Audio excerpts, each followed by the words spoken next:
Alright guys, we're in our last unit of the second to last section of calculus. Yay! Or last section of her, you know what I mean. Anyway, we've only got one more chapter after this. So you guys almost know everything there is to know about calculus. Well, Calc 1. Anyway, so we're going to review some basic trigonometry. This is not new stuff. This is all totally review, but next chapter we're going to talk about trig with calculus, so we need to be able to do actual trig, other trig.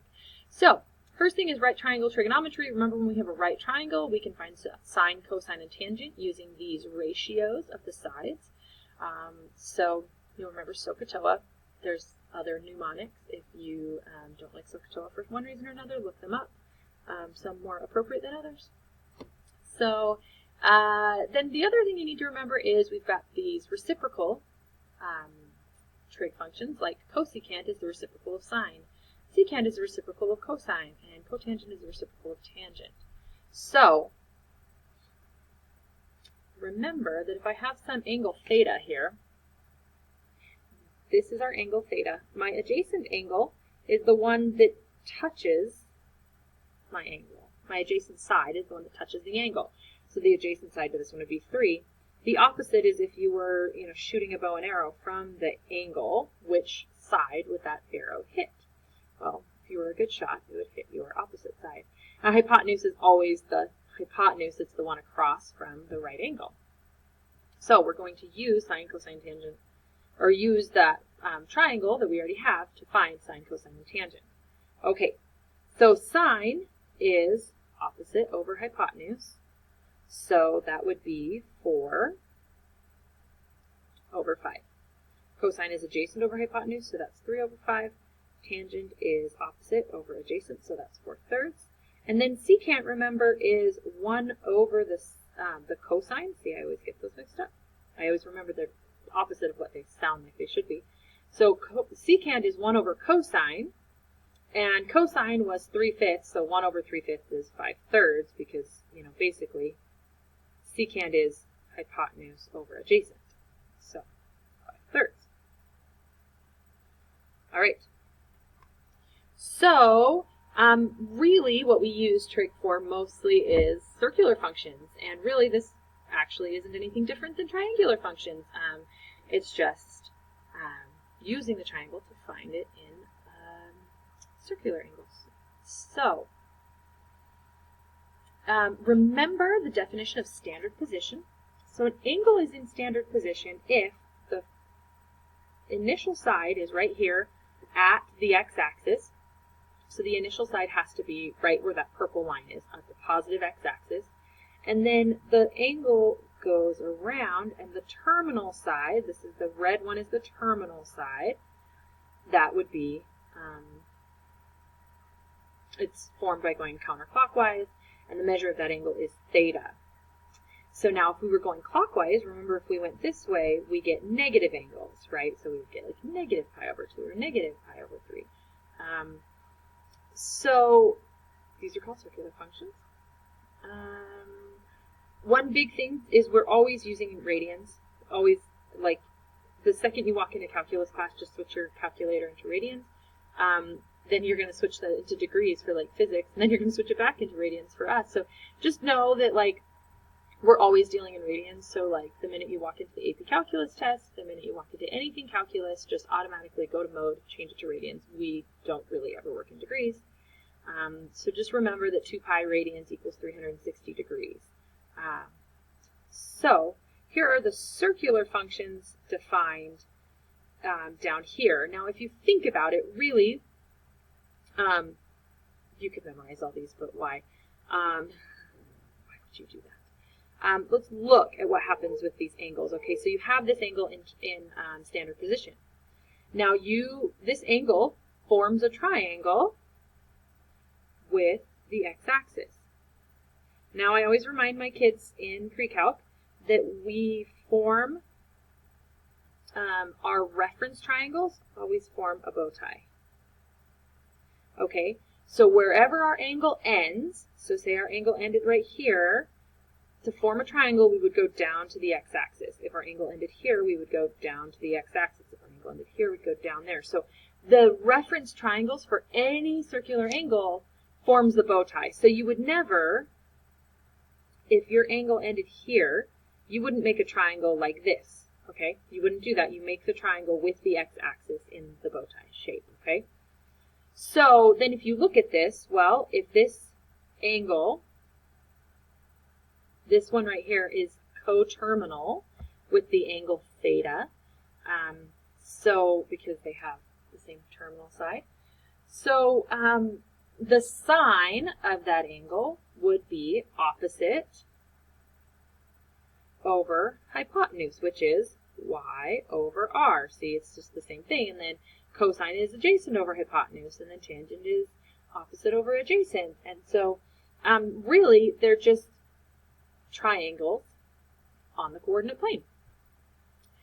So theta just measures the angles, so that's what we usually use as our standard angle.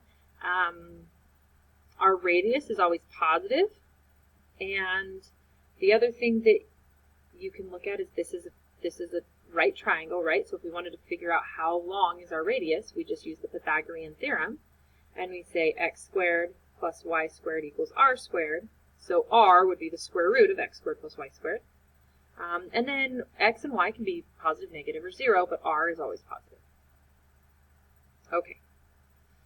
So we're going to find sine, cosine, find sine, cosecant, and cotangent of an angle in standard position whose terminal side passes through the point -5, 2. So the first thing we do is we draw this side. Now remember, standard position means that the first part of the angle is right here, and then its terminal side goes through -5, so 1, 2, 3, 4, 5, positive 2, so it goes through right here. So its terminal side is like right there. So this is angle theta, okay? Now remember, to find a reference triangle, we use reference triangles to find the sine, cosine, and tangent of these ones, because that's not a right triangle, right? That's not a right triangle, so we can't use right triangle trigonometry on it originally. So we create a reference triangle inside of the bow tie. Create a reference triangle here, and this will help us determine sine, cosine, and tangent of our angle theta. So we use this angle right here inside of our reference triangle as our reference angle. So we need to find the sine. Let's label this triangle first. Well, how long is it? Well, it's -5, and it's 2 high, right? And so then we're going to need to know our hypotenuse, because we're using sine. So what's our hypotenuse? Well, it's a squared, so -5 squared, plus b squared, which is 4, equals r squared. So we have 25 plus 4 equals r squared. So r equals the square root of 29, and remember, it's always positive. So this is root 29. What's our sine? Our sine is opposite over a hypotenuse. So sine of theta equals 2 over root 29. Cosecant of theta equals root 29 over 2, because it's the reciprocal of sine. And cotangent, now tangent is opposite over adjacent, so cotangent is adjacent over opposite, so that's -5 over 2. And you'll notice that your trig and pre-calc teachers will cringe, because we just left like a radical in the basement and they told you could never do that. Well, guess what? In calculus we can do it, so we're just going to do it. All right. We use reference angles and triangles, and yeah, that's what that says. Basically, that's exactly what I just said. Okay, so remember that there are some very special triangles that we can use to find trig ratios of the unit circle, basically. That's what we're using these ones for. So remember our reference triangles, 30, 60, 90, and 45, 45, 90. So first we have a 30, 60, 90 triangle, and you may not remember what the ratios of the 30, 60, 90 triangle are. So we're going to find them. A 30, 60, 90 triangle is formed by a 60, 60, 60 triangle, an equilateral triangle, okay? So here's an equilateral triangle, And so remember, equilateral triangles have equal angles. Every angle is 60. And that means they also have equal sides. So this could be 2, this could be 2, and this could be 2. Now what would happen if I cut this equilateral triangle in half and made 2 right triangles out of it? Well, that would change this to 30 and this to 30. So now let's redraw this. So now I have a 30, 60, 90 triangle. And this is already 2. We know that, okay? Now when I cut that bottom one in half, what did I get? Well, I got 1, right? Because I just chopped it right in half. And so then we have to figure out what the third side is. So we go a squared plus 1 squared equals 2 squared, which is 4. So I have a squared equals 3. So a equals root 3. So this is root 3. So if you can never remember a 30, 60, 90, you can just make an equilateral triangle and figure it out from there. So our 30, 60, 90 is 1, 2, root 3. That's kind of like just the sing-songy way that we say 1, 2, root 3. And if you look, the smallest angle of 30 has the smallest side, right? And then the next angle is 60, and it has the next biggest side, which is root 3, which is about 1.7. And then 90 has the biggest side across from it, it's 2. So that's how you know which ones go with which. Smallest angle, smallest side. It makes sense. Smaller angle is going to cut off the smaller side.